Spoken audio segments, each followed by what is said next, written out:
Yama Yama Yama yummy. તો આ recipe કદી તમે ખાધી છે?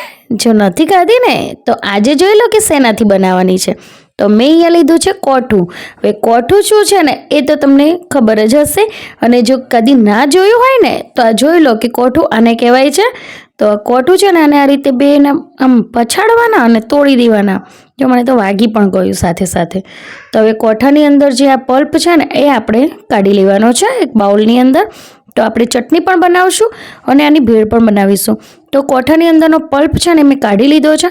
ચટણી બનાવવા માટે બાઉલ લીધું છે, એની અંદર સંચળ નાખ્યું છે, જીરું નાખ્યું છે, અહીંયા થોડું ટેસ્ટી બનાવવા માટે ચાટ મસાલો નાખીશું, સાથે જ અંદર લાલ મરચું નાખીશું, અહીંયા સ્વાદ પ્રમાણે મીઠું નાખીશું, થોડું ધાણા જીરું પાવડર નાખીશું, ગોળ નાખીશું.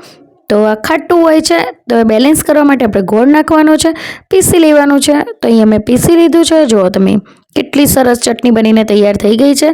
તો આ ચટણી તમે ખાઈ શકો છો અને નેચરલ એની અંદરથી તેલ નીકળતું હોય છે.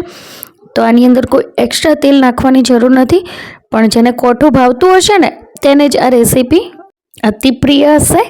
તો ચલો હવે આપણે ભેળ પણ બનાવી લઈશું. તો ભેળ બનાવવા માટે મેં પલ્પ લઈ લીધો છે. હવે થોડું સંચળ, થોડું લાલ મરચું, થોડું જીરું પાવડર, થોડુંક સ્વાદ પ્રમાણે મીઠું, તેની અંદર નાખીશું આપણે કોથમીર. તો કોથમીર આની અંદર બહુ મસ્ત લાગે છે. તો જરૂરથી આ રેસીપી ટ્રાય કરજો.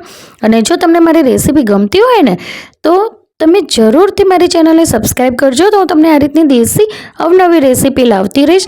હવે મેં આની અંદર થોડું તેલ પણ નાખ્યું છે, કેમ કે આપણે જે ચટણી હતી ને મિક્સરમાં પીસી હતી એટલે નેચરલ એનું તેલ નીકળતું હોય છે.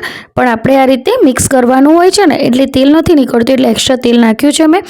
સાથે જ એની અંદર થોડીક સ્વાદ વધારવા માટે મેં ખાંડ નાખી છે. ખાંડની જગ્યાએ તમે ગોળ પણ નાખી શકો છો.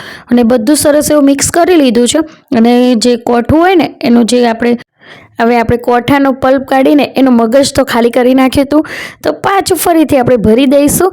તો મેં એની અંદર જ પાછું ભરી દીધું છે. અને જો કેવું સરસ ડેકોરેશન કર્યું છે. તો છે ને ચટપટી ભેળ બનીને તૈયાર થઈ ગઈ છે ને.